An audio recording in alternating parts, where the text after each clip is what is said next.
Good morning sir. മക്കളെ, ഇന്നലെ നമ്മള് ജോഗ്രഫിയില് കുറച്ച് ടോപ്പിക്സ് പഠിച്ചായിരുന്നു. എന്തൊക്കെയായിരുന്നു നമ്മൾ പഠിച്ചേ? നമ്മള് കേരളത്തിനെ കുറിച്ചോ കേരളത്തിലെ നദികളെ കുറിച്ചൊക്കെ നമ്മൾ പഠിച്ചായിരുന്നു. അതിൽ നമ്മൾ ഏതൊക്കെ നദികൾ പഠിച്ചു? പെരിയാറ്, ഭാരതപ്പുഴ, ശിർവാണി, ഭവാനി, കബനി, ഈ പുഴകളെ കുറിച്ചൊക്കെ നമ്മൾ പഠിച്ചായിരുന്നു. പിന്നെ വേറെയും കുറച്ച് പുഴകളെ കുറിച്ച് നമ്മൾ പഠിച്ചായിരുന്നു. ഇനി നമ്മൾ അടുത്തത് എന്താണ്? ഇന്ന് നമ്മൾ വനപ്രദേശത്തെ കുറിച്ചാണ് നമ്മൾ പഠിക്കാൻ പോകുന്നത്. കേരളത്തിലെ വനപ്രദേശത്തെ കുറിച്ച്. ഈ വനപ്രദേശത്തിൽ ഇന്ന് നമ്മൾ ഏതാ നോക്കാൻ പോകുന്നത്? അട്ടപ്പാടി ഒരു വനപ്രദേശമാണ്. അപ്പോ നമ്മൾ ഇന്ന് പഠിക്കാൻ പോകുന്ന ഏതാണ്? അട്ടപ്പാടിയിലെ വനപ്രദേശത്തെ കുറിച്ചാണ് നമ്മൾ പഠിക്കാൻ പോകുന്നത്. അപ്പൊ ഈ അട്ടപ്പാടി ഏത് സ്ഥലത്താണ്? പാലക്കാട് ജില്ലയിലാണ് സ്ഥിതി ചെയ്യുന്നത്.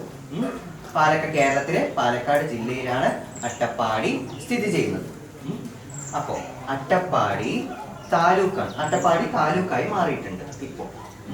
പാലക്കാട് മണ്ണാർക്കാട് വഴി വേണം നമ്മൾ അട്ടപ്പാടിയിലോട്ട് പ്രവേശിക്കാൻ. അപ്പോ മണ്ണാർക്കാട് വഴി നമ്മൾ വരുമ്പോൾ അവിടെ നിന്ന് ആനമൂളി എന്ന് പറഞ്ഞൊരു സ്ഥലമെത്തും. അവിടെ നിന്നാണ് അട്ടപ്പാടിയിലെ ചുരം തുടങ്ങുന്നത്.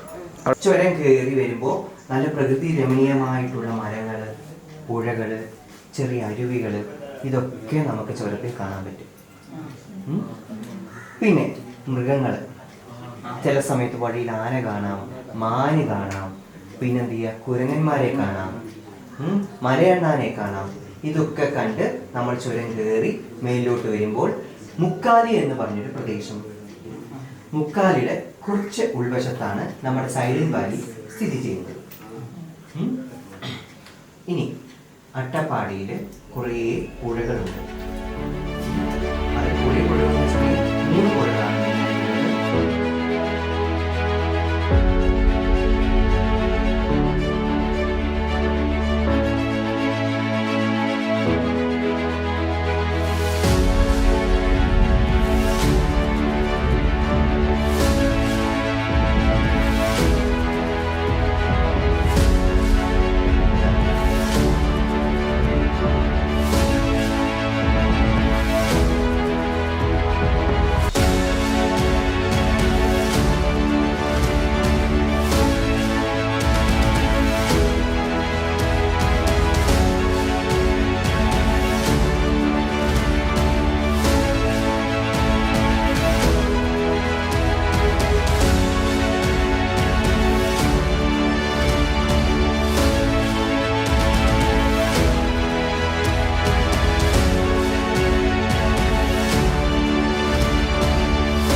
എനിക്ക് സ്വപ്നം കണ്ടോണ്ടിരിക്കുകയാണ്. ക്ലാസ് ശ്രദ്ധിച്ചൂടെ? ഏത് ലോകത്താണ്? അരുണ ഇരിക്കേ.